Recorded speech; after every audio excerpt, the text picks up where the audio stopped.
Morning students, आज हम सीखेंगे माइक्रोसॉफ्ट एक्सेल के बारे में कि एक्सेल की एप्लीकेशन क्या होती है, उसका यूज़ क्या है और वो क्यों काम में लिया जाता है।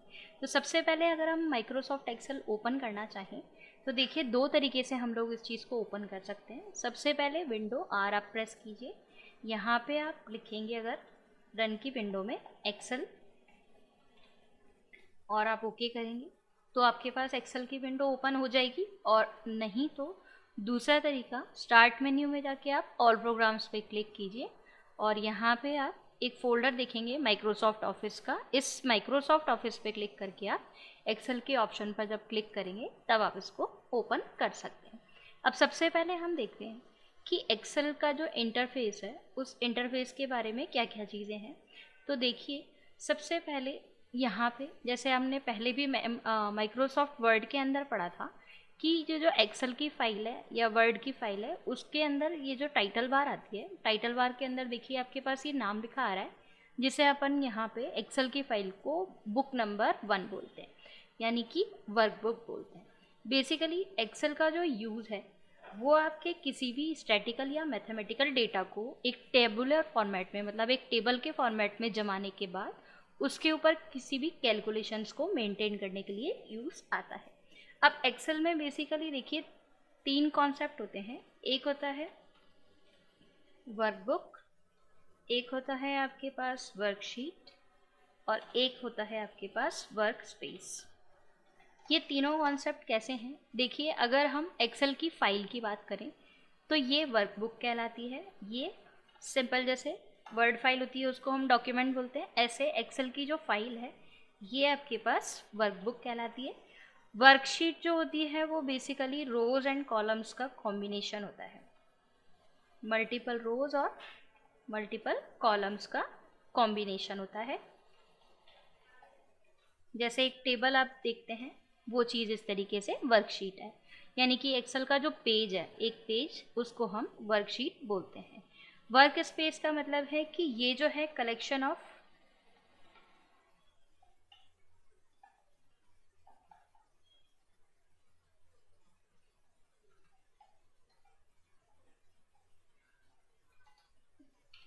ये वर्कबुक्स को, अगर अपन बहुत सारी वर्कबुक्स को एक जगह पे सेव करते हैं तो कलेक्शन ऑफ वर्कबुक्स ये आपके वर्क स्पेस कहलाता है। अब आप देखिए कि जैसे हम एक्सेल की फ़ाइल की बात कर रहे थे तो यहाँ पे अभी आपके पास एक ये लिखा आ रहा है बुक नंबर 1, मतलब ये जो अपनी टाइटल बार है, टाइटल बार के ऊपर अभी जो फाइल है ये भी किसी भी नाम से सेव नहीं है, इसलिए यहाँ पे बुक नंबर 1 लिखा हुआ आ रहा है। अभी आप जब भी इसके अंदर कोई डेटा टाइप करेंगे और इस फाइल को सेव करेंगे तो देखिए फाइल में जाके जब हम सेव पे क्लिक करेंगे तो यहाँ पे आपके पास किसी भी फाइल को आप नाम दीजिए। जैसे यहाँ पे मैंने एग्जाम्पल इसका नाम दिया और मैंने इस फाइल को यहाँ पे सेव कर दिया। तो जैसे ही देखिए मैंने इसको सेव किया, यहाँ पे नाम चेंज हो गया। अगर हमको एक नया फाइल लेना है तो फाइल में जाके आप देखिए न्यू पे जब क्लिक करेंगे तो आपको ये ऑप्शन मिलेगा यहाँ पे ब्लैंक वर्कबुक के नाम से। जैसे ही ब्लैंक वर्कबुक को आप क्रिएट करेंगे ये आपकी फाइल न्यू हो जाएगी। दूसरी चीज़ आती है जिसे अपन यहाँ पे बोलते हैं क्विक एक्सेस टूल बार। तो क्विक एक्सेस टूल बार का मतलब जैसे मैंने आपको पहले भी बताया था कि यहाँ पे जिस भी ऑप्शन को अपन यहाँ ऑन करेंगे वो ऑप्शन आपके पास एक आइकन के रूप में यहाँ पे ऐड हो जाएगा। जैसे देखिए यहाँ पे सेव का आइकन, अंडू, रीडू, ये न्यू, ओपन, सेव, ये सारी की सारी जो बटन्स है यहाँ पे अवेलेबल है। चाहे तो आप काम ये यहाँ से भी कर सकते हैं और नहीं तो आप यहाँ फाइल मेन्यू के अंदर से भी कर सकते हैं, और नहीं तो आप शॉर्टकट्स का यूज़ भी कर सकते हैं। जैसे हमने पहले सीखा था कंट्रोल एस से सेव होता है, आप कंट्रोल जेड से अंडू करेंगे, कंट्रोल आर से रीडू करेंगे, कंट्रोल ओ से हम ओपन करेंगे। ये सारे ऑप्शंस आपको यहाँ पे मिल जाएंगे, पहले से अवेलेबल है। अब आइए बात कि जैसे ये जो अपने पास पूरा पैनल है, जैसे हमने वर्ड में भी देखा था जिसको हम रिबॉन बोलते हैं, तो रिबॉन जो है आपके पास मैंने पहले भी बताया था कंट्रोल F1 से रिबॉन हाइड हो जाता है और कंट्रोल F1 से रिबॉन वापस शो हो जाता है। अब रिबॉन के 3 पार्ट्स जैसे पहले भी थे तो यहाँ टैब वाइज है वही, जैसे होम टैब अलग, इंसर्ट टैब अलग, पेज लेआउट अलग, फॉर्मूला अलग, डेटा अलग, रिव्यू अलग, ऐसे अलग अलग आपके पास टैब्स मिलेंगे।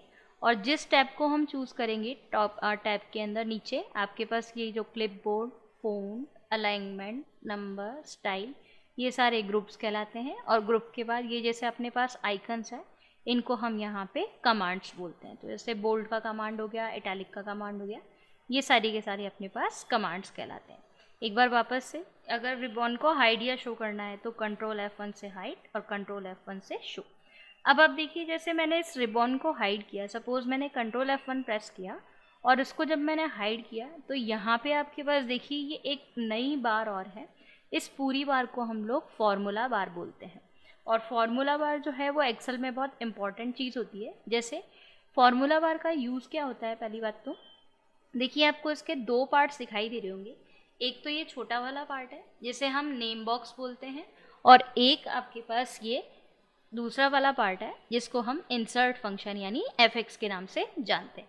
अगर आप नेम बॉक्स की बात करते हैं तो एक्सेल में नेम बॉक्स का यूज़ इसलिए किया जाता है कि करंट सेल जहाँ पे भी आपका एड्रेस है, मतलब करंट सेल जहाँ पे आपका कर्सर है, उस सेल का सेल एड्रेस अगर हम शो करना चाहें या देखना चाहें तो हम लोग सेल एड्रेस का या फिर नेम बॉक्स का यूज़ करते हैं। तो देखिए जैसे मैंने कर्सर यहाँ रखा तो इस वक्त अभी मेरे कॉलम का नाम है ABCD। ये जो वर्टिकल है हमारे, ये कॉलम्स कहलाते हैं, और 1 2 3 4 ये जो है हमारी रो कहलाएगी। और जहाँ पे एक रो एक कॉलम को काटता है, तो ये जो बॉक्स है आपका स्क्वायर शेप का, इसको हम बोलते हैं सेल। तो किसी भी सेल पे जब हम कर्सर रख रहे हैं तो कर्सर रखने के बाद इस जगह का जो नाम है, ये नेम बॉक्स में देखिए अभी दिखा रहा है, पहले कॉलम का नाम बढ़ता है फिर आपके पास रो का नाम बढ़ता है। तो ये आपके पास A और 1, तो ये A1 है हमारे पास सेल का नाम। अगर किसी और जगह पे आप कर्सर मूव करेंगे तो देखिए आपके पास ये नाम वापस चेंज हो जाएगा, पर ये कभी भी मतलब एक जैसा नहीं रहेगा।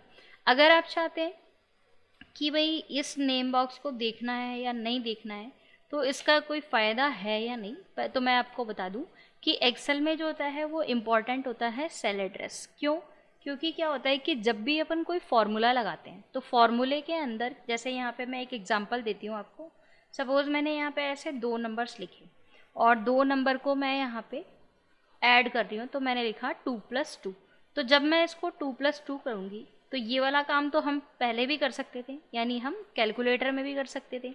और अगर जैसे आपने सुना ही होगा कि एक्सेल में फार्मूला हमको एक ही बार लगाना पड़ता है और फार्मूला फिर वापस ड्रैग हो जाता है। तो देखिए जैसे अगर मैंने इस तरीके से फार्मूला लगाया 2 + 2 करके, और अगर मैं इसको पकड़ के यहाँ अपने माउस से ड्रैग करूँगी तो ड्रैग करने के बाद यहाँ मेरा आंसर अभी चेंज नहीं होगा। क्यों नहीं होगा? क्योंकि यहाँ मैंने जब उसको कैलकुलेशन में बता दिया कि भाई आपको ये फिगर्स जोड़नी है, तो वो हमारी कैलकुलेशन को चेंज नहीं करेगा। इसी रीज़न से हम हमेशा सेल एड्रेस को यूज़ करते हैं। जैसे देखिए मैं इसको यूज़ कर रही हूँ equals to this cell plus this cell. तो ये मैंने A1 + B1 सेल सेलेक्ट किया और एंटर कर दिया। तो ये आपके पास जब फॉर्मूले को ड्रैग करेंगे तो ये हमारे पास आंसर चेंज हो जाएगा। अगर आप इनकेस बाद में सेल वैल्यू को भी चेंज करेंगे तो ये आंसर अपने आप अपडेट कर लेगा, इसलिए हम लोग सेल एड्रेस का यूज़ करते हैं। दूसरी जो चीज़ आती है, जैसे मैंने बताया आपको अभी, ने फॉर्मूला बार का दूसरा पार्ट fx यानी इंसर्ट फंक्शन।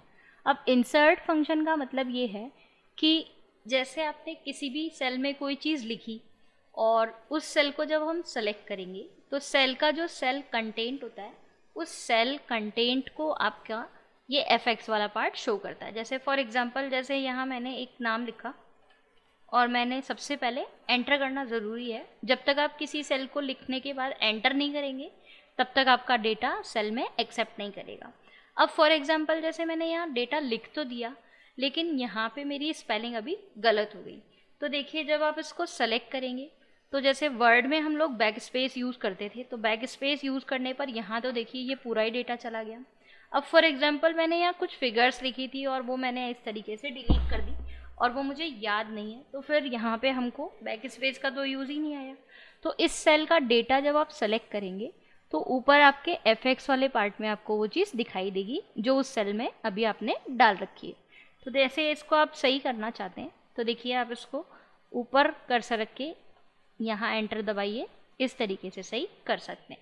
या फिर आप इसको ऐसे सही ना करें तो उसका दूसरा भी तरीका है। जैसे देखिए मैंने यहाँ पे ये एक सेल लिखा, लिखने के बाद अगर आप कर्सर रख के यहाँ पे F2 प्रेस करेंगे तो फिर आप नॉर्मल बैक स्पेस यूज़ कर सकते हैं।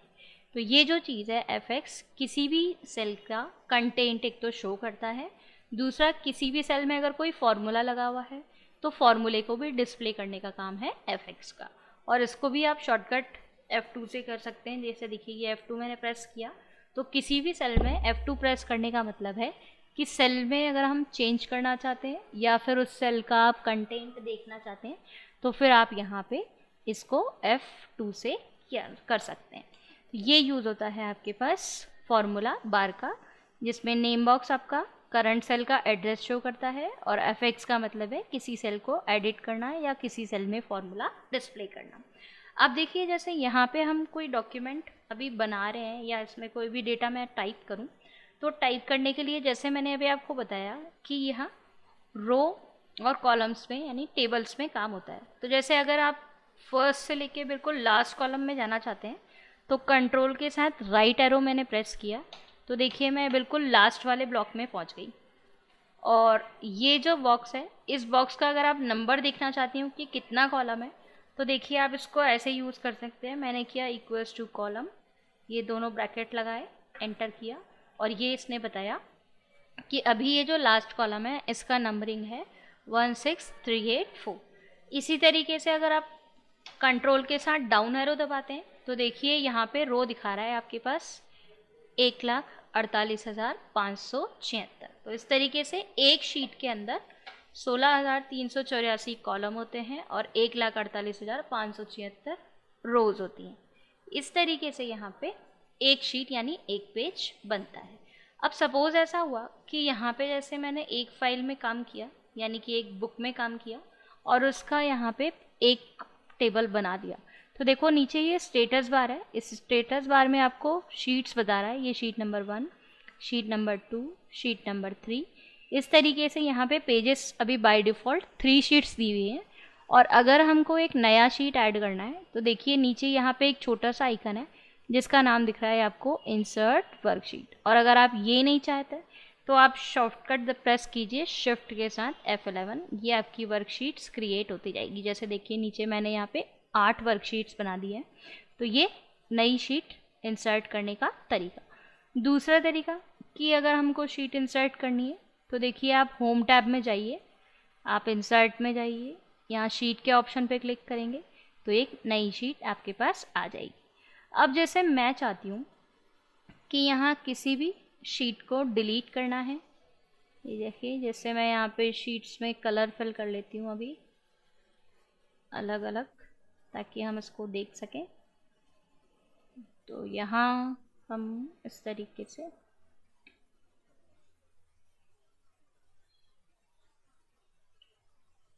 ये देखिए यहाँ पे अलग अलग शीट्स मैंने अभी केवल फिल कलर में चेंज कर दी हूँ क्योंकि अभी मैं मैटर नहीं लिख रही, डेटा नहीं लिख रही हूँ, ये इस तरीके से। अब जैसे मुझे किसी शीट को डिलीट करना है या कुछ रीनेम करना है तो जैसे शीट के नाम के ऊपर राइट क्लिक करेंगे तो देखिए यहाँ पे डिलीट का ऑप्शन आएगा तो ये शीट डिलीट हो जाएगी इस तरीके से। फिर से देखिए शीट नंबर 8 जैसे ये है, राइट क्लिक किया मैंने, डिलीट किया और इसको डिलीट के ऑप्शन पे क्लिक किया। किसी शीट को रीनेम करना है तो शीट के नाम पे आप डबल क्लिक कीजिए, यहाँ पे आप उसका नाम दे दीजिए, जैसे मैंने स्टूडेंट दिया तो ये शीट को रीनेम करना कहलाता है। किसी एक शीट को मूव करना है फर्स्ट से लेके लास्ट में तो उसको आप क्लिक करके ड्रैग करके आगे पीछे कर सकते हैं तो ये शीट की पोजीशन चेंज करेगा। अगर हमको किसी शीट से दूसरी शीट पे जंप करना है तो कंट्रोल के साथ पेज अप और कंट्रोल के साथ पेज डाउन को आप यूज़ कर सकते हैं। जैसे देखिए मैं दबा रही हूँ कंट्रोल के साथ पेज अप और पेज डाउन। अगर अपने को 1 2 3 ऐसे ऑर्डर में जाना है तो कंट्रोल के साथ पेज अप दबाना पड़ेगा और कंट्रोल के साथ पेज डाउन दबाने पर हम 3 2 1 यानी डिसेंडिंग ऑर्डर में आ जाएंगे। ये था हमारा आपकी एक्सेल की वर्कशीट का इंट्रोडक्शन। नेक्स्ट क्लास में हम पढ़ेंगे कि शीट के अंदर डेटा वगैरह कैसे बनाया जाता है और उस पर कैलकुलेशंस कैसे मेंटेन की जाती है। Thank you.